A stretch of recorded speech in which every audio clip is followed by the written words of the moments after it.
Hey everybody, welcome to Easy 3 Sport Production. I'm your host Suttles, and today we'll be previewing the New York Football Giants versus the San Francisco 49ers. Let's get it. So, New York Football Giants 0-2, San Francisco 49ers 1-1. Both got superstars that are banged up. 49ers, they lost a lot of people last week when they played the Jets, even though they blew them out. The Giants lost Sterling Shepard and, of course, Saquon Barkley. But Giants Nation, relax. Relax. We are catching the 49ers in the perfect spot. Now, when the schedule first came out, I believe that this was one of the games that we had a good chance of winning, simply because they've gone to the Super Bowl and the Super Bowl hangover. Because the Super Bowl hangover is definitely real. The only team that I have not seen have that Super Bowl hangover, and that is the New England Patriots within the last 20 years. And even if they do have the Super Bowl hangover, they're in such a terrible division that how poor they play in the beginning of the season, they can still end up with a winning record because they got to play 3 bad teams twice. So that's about 6 wins each and every year. But every team goes through the Super Bowl hangover. Now, it's just our luck that they have some main stars that are out. Nicky Bosa, his ACL last week. George Kittle, got injured the first week. The running back Mostert, he got injured last week. Jimmy Garoppolo got injured last week. Richie Sherman got injured. Solomon Thomas, they got a lot of injuries. They got bit by the injury bug real early. And I believe that we can steal a game. And maybe this can be the springboard for our season to really start. Maybe this can be the springboard and give our young team that confidence that they can play with the big boys. So what do we have to do to win? Well, we don't have Saquon Barkley. Yesterday we just signed Devontae Freeman. He's been a free agent for the past 2 years, so I'm not really expecting him to come out there and, be anything spectacular. But for the most part, people, everything's on Danny Dimes now. Okay? Now, I was just thinking about this too. I mean, maybe Saquon getting injured is a blessing in disguise. Because what's the number one knock on Saquon? Everybody really doesn't like that he dances. He dances too much in the backfield. He loses a lot of yards. Yada, yada, yada.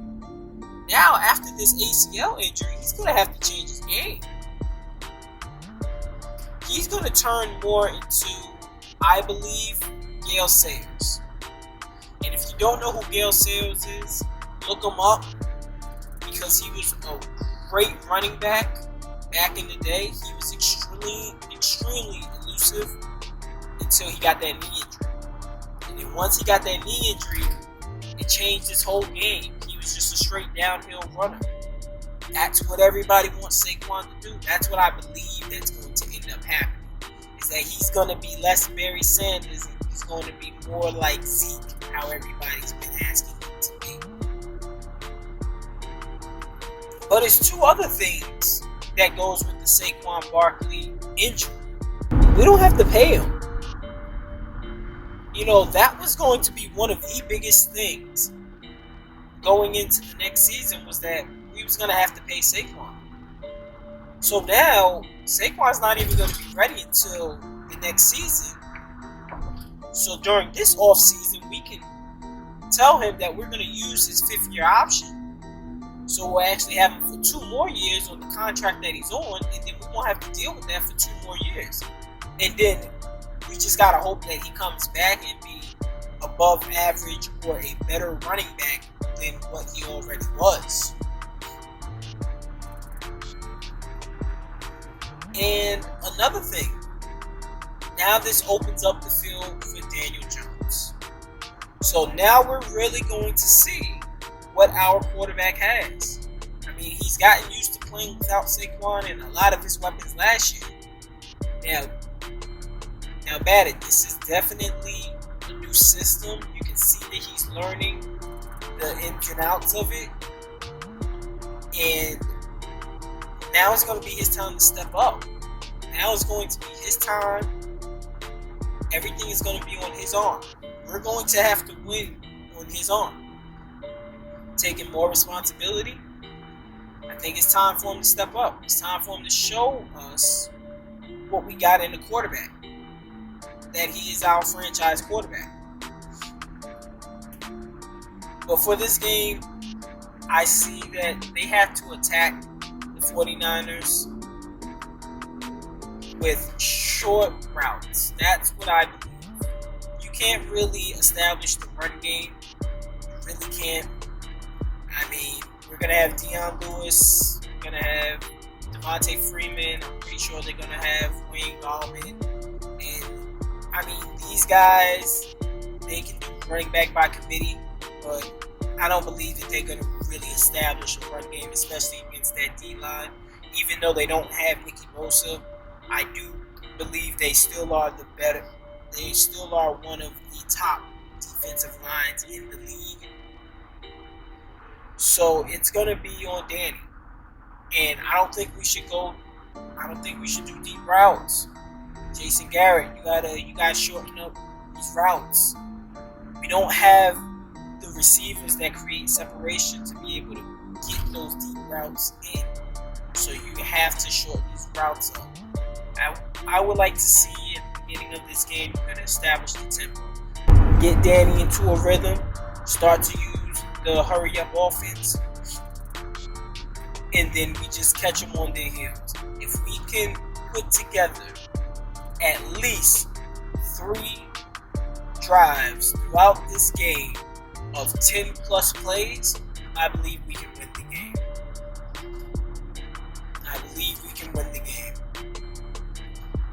Their defense is based around cover 3. That's what they like to do a lot. Daniel Jones has had some problems with zone defense. But at the end of the day, I believe we should shorten up these routes. Make that D-line play on their heels. Don't let them be coming straight at us. Alright, the offensive line has to hold up. They've been doing a pretty decent job in pass protection. It has been terrible in run blocking. I'm pretty sure we have to be like last in rushing yards simply because Daniel Jones led us in rushing the first game. Saquon led us in the second game, and that was 28 yards. So we have to be last. Now on for the defense. The defense, it's time for you to step up. Okay, y'all played pretty good. I want to see that layover that you had in the second half of the Bears game. I want to see you do that at the beginning of this game. Got Jimmy G. Jimmy G, I do not believe can win the 49ers the game. But I tell you this, he won't lose it. He won't lose it. They are run-heavy offense. They are going to ground and pound us. And Jimmy G is going to make those, can't say clutch, he's just going to make some plays. He's going to make some plays to try to get them to win, but we need to stuff their run. We need to make sure that Jimmy G is the one who's going to try and beat us. Alright? I don't want to see their running backs running for 200, 300 yards throughout the game. I don't want to see us getting dominated up in the front line because of their heavy sets. I don't want to see that. Patrick Graham, this is your time. You need to scheme. You need to scheme and be able to stop the run.